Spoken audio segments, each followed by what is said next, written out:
ক্লান্তি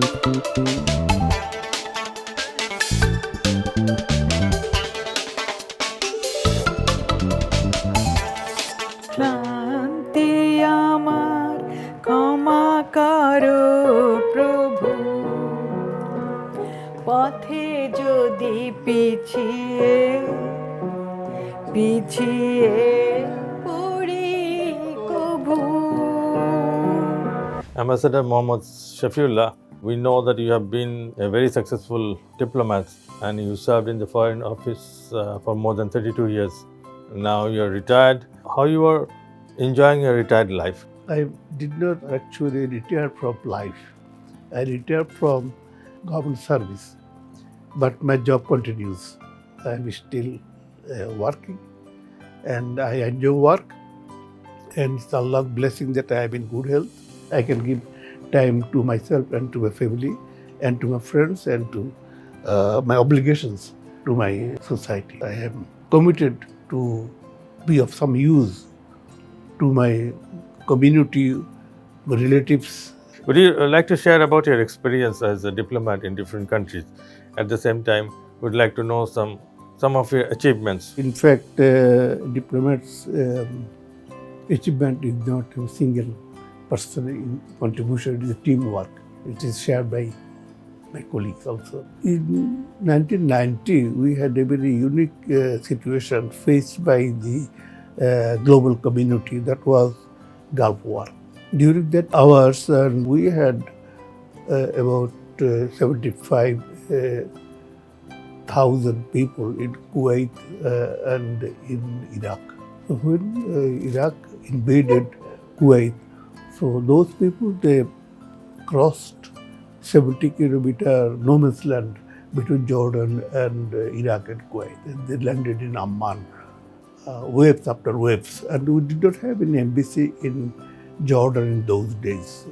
So I was serving as the senior counselor in Bangladesh mission in Abu Dhabi. It was August 20 or 21st, I think, 1990. I was instructed from Foreign Office over telephone to reach Amman next day, because we had by that already unknown number of Bangladesh people stranded there. So I had managed to fly by night and then reach there in midday. And there I found 8,000 people already in various places in Amman city itself. And gradually number came to 14,000 and then it was ever increasing. And we had no means, we have no office, we have no plane, I have no fund, I was just landed there. So we had already consul and his office I could use. Whatever little experience I had in the world of talking to other countries, the UNDP and the international organizations and the host country. So with that help, I set up an office and recruited some local people, and one diplomat came from Baghdad and another went from Dhaka. So we had a small team. And it was a Herculean task. And after about 2-3 weeks, then we made a breakthrough, obtaining some mercy flights. And slowly and gradually, within 3 months, we could send about 70,000 people to Bangladesh airlifting. And those days, the IOM, the EEC, which is now European Union, then it was called EEC, the Norwegians, the Swedish, other countries, mostly Western countries, they helped me with mercy flights. I was never been in war-threatened area, never in the desert, rescuing our people and living myself with the refugees in the village tents overnight in the desert situations. And then again to bring those people from camp 100 kilometers away from airport. With the help of the international community and our deep commitment of my small team, we could successfully send out those people to Bangladesh. And then we made a list of those people also. And that list helped to receive $4,000 per person from the UN compensation unit. I regard that was the finest hour of my life and my diplomatic life, undoubtedly. So when at the end of the mission, I returned to Abu Dhabi, my wife and my children, so my daughter and my son, they went to airport to receive me. They could not recognize me. I landed in a desert-beaten outfit. I didn't know how I survived 3 months in the desert. Subsequently, I became ambassador all the places, but this is the, I think, the finest hour of any diplomat of any country to fulfill such a obligation and task given to him. You have made a lot of head of the state. Can you tell us any incidents or interactions? We don't meet the prime minister or president of every country every day. See, I remember that I have an extensive discussion with the two presidents. One is the Malta, President Malta, and another is the Tunisian president. It was 1996 or 95 in Tunisia. Ben Ali was then president. After the credential, then we set aside our formalities now. I will ask you two questions. One is how in Bangladesh women become political party head and the prime minister and the leader of the opposition, and the other is government bank.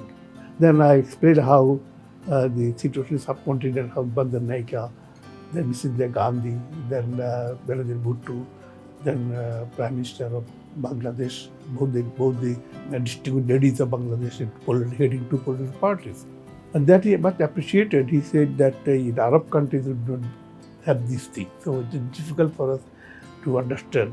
And the women have the capacity, and she goes up. And it is proved in Bangladesh that two ladies heading two political parties, and they become prime minister alternatively also. He must appreciated this, that we don't understand these things. About the Grameen Bank, he said that we have established a bank to address the problems in our depressed area. But we could not make head and tail out of that. Could you help us? Because I read in the French papers that Grameen Bank is helping you poor people come up out of the poverty trap. So the president referred me to the president of the bank he established, which is not much working. And then after a few days, I sent them the literature from the Grameen Bank. And then after that, the inventory process, he used to go there. How glorious is the position of a diplomat, especially the head of the mission? Well, no profession is small or insignificant. All professions are important to his own life and to his community and to the country. But that is a special position, a special diplomats are the special breed. They are trained to work abroad. His embassy is a small piece of Bangladesh. The national flag of Bangladesh flies on that house and in the embassy also. So this is a small territory, in a way, sovereign Bangladesh. The attention and the facilities and the lifestyle they have, a head of mission enjoys. Well, if you look it from Dhaka, it is fantastic. Yeah? You are given a Mercedes-Benz with flag car. You are given a free house, free furnished residence, 2 servants or cooks. Your wife is also a diplomat. Government gives her all the facilities, including as good as facilities of her husband. So these are the privileges, facilities given to the head of mission of any country. Now that is Dhaka city itself, the diplomats of any country that are living in Baridara and Gulshan. The same thing Bangladesh also, because this is a requirement of the host country to give protection to the diplomats in a diplomatic enclaves. And then the government give you some extra money also to entertainment, because if you are to make friends with many people of the host country, you have to contact many pockets. Obviously, diplomats of those countries, the high officials of other ministries, then cultural personalities, media persons, you have to entertain them in receptions or in the dinner at your residence, where wife plays a vital role. Because it is, I invite the guests, then she takes over because you have to introduce Bangladesh cuisine, Bangladesh culture, Bangladesh manner etiquette, Bangladesh embrace equity, this opportunity to, in a small way, to protect your country. She represents the women of Bangladesh in dress and etiquette, manner, jewelry, in the preparing dish, serving them. So this is the combined efforts of wife and husband for this. Since we have brought up this subject of spouse, we know your spouse is celebrity in Bangladesh and she's been in the music industry for a long, long time. I'm talking about Madam Rebecca Sultana. Would you like to call her here?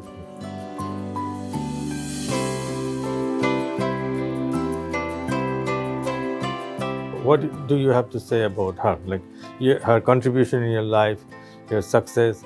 প্রতিটি successful ম্যানের পিছনে একজন মহিলার অবদান থাকে। তো এটা তো টাইম টেস্টেড কথাই। তো ডিপ্লোম্যাটিক লাইফে wife is an very essential part. Entertainment is very part of diplomacy, and the wife is also a diplomat. Her role here not just as a housewife, she represents Bangladesh ladies abroad. So this is important, and more so in her case that she is also a cultural personality in her own rights in Bangladesh. An accomplished singer, a refined conversationist. So she played a double role. One is the wife of the ambassador, then the role of cultural ambassador to that country. So that is her. She enhanced my work, facilitated by diplomatic representation in those countries where it served. She made everywhere a name for herself in the club, ladies club, or in the media. She appeared in Nepal. Then it was no television, the radio Nepal. She learned Nepali folk song, which is very popular there. Nepali folk song in Bangkok also. And she raised Bangladeshi community, children and ladies who were interested in music and singing. So on national days, they used to sing on the television on these days also in Bangladesh. In Australia, the outstanding contribution made in Australia was it was Tagore centenary. The Australian Prime Minister was the patron of that museum. They organized a Tagore centenary where they invited India and Bangladesh to participate. So there the Governor General was the chief guest. So she rendered songs. In Australia, what you was explaining, Lord Stephen, Governor General, and Lady Stephen was the guest of honor at that show, the Rabindra Jayanti. Lady Stephen came with the Indian High Commissioner and his wife. The Governor General and his wife came in the green room to meet me. Yeah, she told me, "See, my eyes are wet. I don't understand the language, but still I'm so touched." Then I explained, it's a prayer song. Klanti amar khama koro Prabhu. It was the last song. It was the last song. I ended the show. He shook hand with me. I really, really, really loved it. I'm so touched. You know, Bangladesh is a small country. Many countries, they do not know where Bangladesh is. So this is a mission, not only a political mission, but also a cultural mission to introduce your culture, your way of life to another country. That role she successfully played in every country we served. And it means that the spouse of an ambassador is also ambassador herself and Yes, to represent a country. True. And in your case, it was easier for you because she was already in that field to show the culture of Bangladesh and many other things. You have been in the music industry for a long time, but a lot of people don't know that you are also a diplomatic spouse. What would you like to say about yourself? It was my high time, my prime time. I was in the cultural world, and when I get married, I had to accompany him everywhere. So our first posting was in Bangkok, Thailand. I learned a beautiful Thai song which was written by His Majesty the King of Thailand. It was wonderful. I sang the song in the television, Thai TV, and other functions. I thought it's my responsibility to represent my country, my culture, the women's in Bangladesh. In Libya, every month, ambassador's wife, I think it's alphabetical order, they host a coffee morning. And that's a big opportunity to show our culture, our food. And when it was my turn, I did it very successfully. And I remember all the ladies, they were very much interested to know about Dr. Yunus, Grameen Bank, Dr. Yunus, and more of his works. I have a small cultural program with Nukshi Kathar Mat and these things, and of course songs. And it was really, it was a great news in the newspaper next day. So it was a great opportunity to know the other culture. In Australia, we had a beautiful musical group, music around the world. In that program, we used to learn other songs and teach our songs. So Exchange of culture. Exchange of cultures.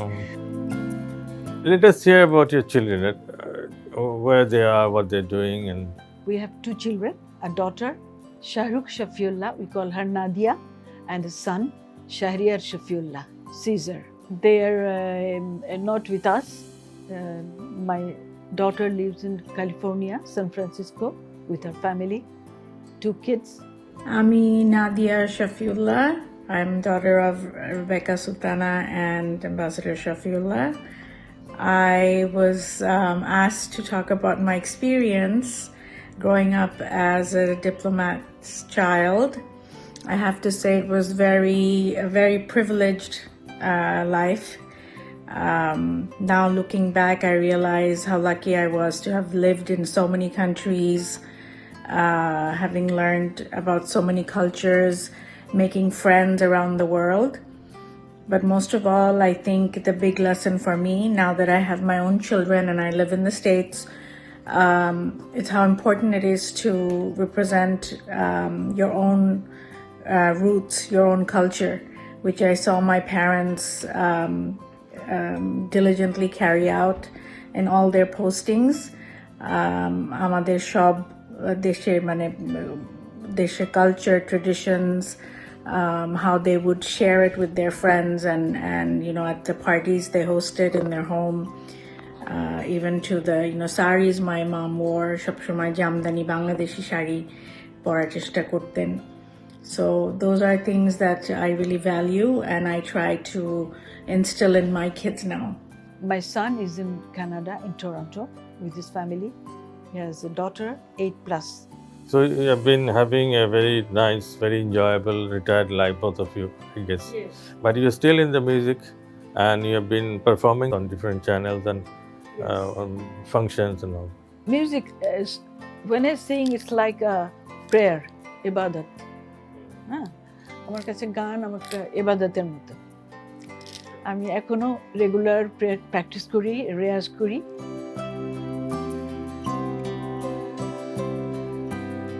Thank you, Mr. and Mrs. Gomez from Diplomatic Spouses Club. You're doing excellent job, both of you. একবার যেতে দে না আমার ছোট্ট সোনার গায়, একবার যেতে দে না আমার ছোট্ট সোনার গায়, যেথায় কোকিল ডাকে কুহু, দোয়েল ডাকে মুহু মুহু, নদী যেথায় ছুটে চলে